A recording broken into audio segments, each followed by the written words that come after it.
ఉద్యోగాలలో తెలంగాణ లోకల్కి 20% రిజర్వేషన్ ఇవ్వాలని చెప్పి తెలంగాణ జాగృతి తరఫున పోరాటం చేద్దామని ఈ సందర్భంగా నేను తెలియజేస్తాను. అదేవిధంగా మరి ఇంతకుముందు తమ్ముడు వీరేందర్ సీతారాం కలిసి ఒక యాప్ ఇక్కడ లాంచ్ చేసి, ఎందుకోసం ఈ యాప్ లాంచ్ చేసినామంటే కేసీఆర్ గారి హయాంలో ఆనాడు ఆఫీసర్లు మన ఒక క్వశ్చన్ అడిగారు, ఏమని ఎవరు ఉద్యమకారులు అన్నారు. ఎవరు ఉద్యమకారులు అంటే ఎవరు అని అడుగుతున్నారు.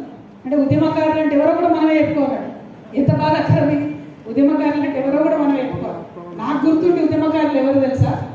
ఎవరైతే ఇప్పుడు మా సాయిరామన్న ఉద్యమం చేస్తా అంటే అక్క పొద్దుగాలు లేచి టిఫిన్ చేసి పోనైనా కొట్లాడు తెలంగాణ కానీ పంపింది. ఈయన కంటే ఎక్కువ ఆమె ఉద్యమకారులు. ఒక అన్నను ఉద్యమానికి పంపిన ఒక చెల్లి, ఒక భర్తను ఉద్యమానికి పంపినటువంటి ఒక భార్య, ఒక కొడుకును ఉద్యమానికి పంపినటువంటి ఒక తల్లి, వాళ్ళు ఉద్యమకారులు. మరి వాళ్ళని ఎట్లా గుర్తియాలి, వాళ్ళని ఎట్లా గుర్తుపట్టాలి, వాళ్ళు ఎవరు గుర్తించాలి వాళ్ళని? దానికోసమే ఈ యాప్ పెట్టినాం.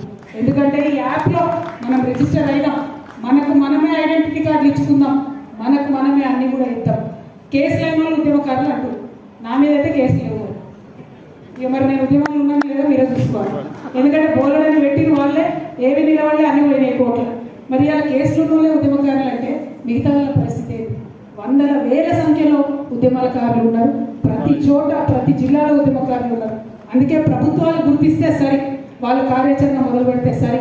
లేదంటే ఏదైతే మనం యాప్ లాంచ్ చేసినామో దాంతో ఇమీడియట్గా ఉద్యమకారులంతా డేటా కూడా తీసుకొని ఐడి కార్డ్స్ పెట్టుకొని, ఇగో ఇవి మా ఐడి కార్డ్స్ అని సెక్రటేరియట్ పోయి